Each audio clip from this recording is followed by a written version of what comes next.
Hey everyone, welcome back to the War College. Admiral Seabass here, and we're going to talk about another concept for Global War 85 today.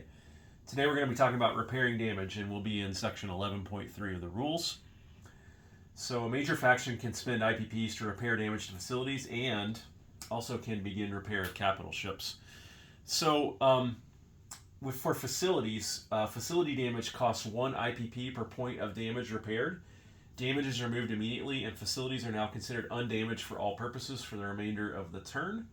And there are some restrictions on repair of facilities in land zones that are out of supply. Basically, there are those restrictions that you need to be aware of when a facility is out of supply. But I actually couldn't believe it in my solo game how easily this set up. I didn't even plan it this way because I can show facility repair and capital ship repair basically in the same place on the map. So here we're in turn 7.2, and NATO's taking its turn. And the dastardly Warsaw Pact has put 8 damage on this major army base. So in the repair damage section of the planning phase, they're just going to take that 8 off and use 8 of their IPP, which is right here, 8 IPP, and they're going to pay that off. And now this major army base is usable this turn for all purposes, including building and placing units in the end of turn phase. Then we've got capital ships. So we've got a NATO supercarrier here that has 2 damage on it. And capital ships with damage markers must be import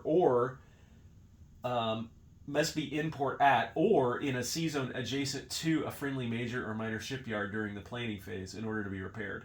Major and minor shipyards have different naval unit repair capacities.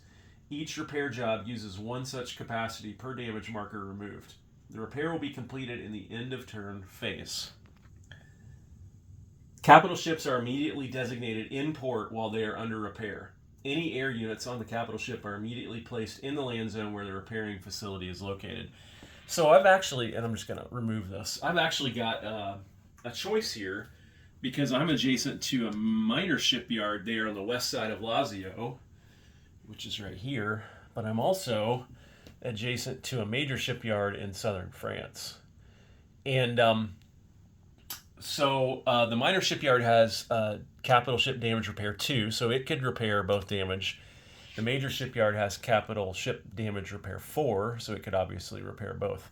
I think I'm going to go import at the major shipyard because if I want to stay in port, which I might want to do because there's a lot of Soviet subs hanging around in the Mediterranean, and they can launch anti-ship missile attacks, including against ships in port.